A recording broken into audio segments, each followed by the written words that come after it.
ये वही साहब हैं जिनकी वजह से हमारा घर चल रहा है। यही रोज आकर मुझसे सारी मूली खरीद कर ले जाते हैं। जीते रहो बेटा, जीते रहो।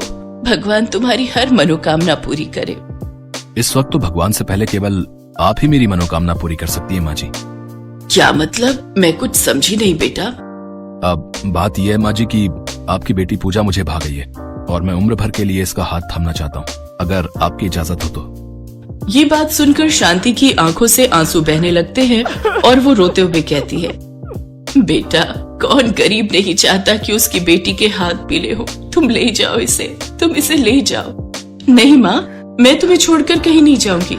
मेरे अलावा आपका इस दुनिया में कोई नहीं है। माँ जी को भी हम साथ ले चलेंगे पूजा।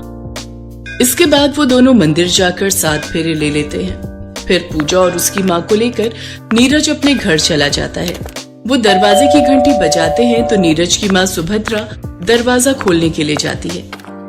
अब इस वक्त कौन घंटी बजा रहा है? ओहो, कहीं फिर से कोई भूखा नंगा तो नहीं आ गया।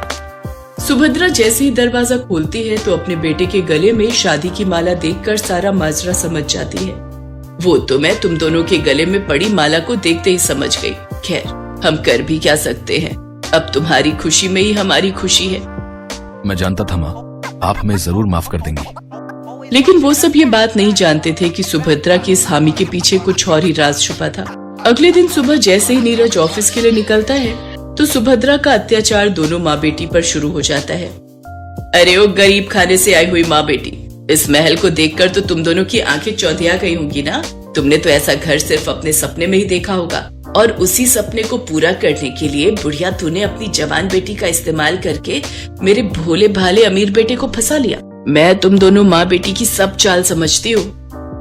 बहन जी, ऐसा कुछ नहीं है, आप गलत समझ रही हैं। बस बस, अब नाटक बंद करो और जल्दी से काम पर लग जाओ। ए बुढ़िया, चल किचन में बर्तन पड़े उन्हें धो दे। और तू बहुरानी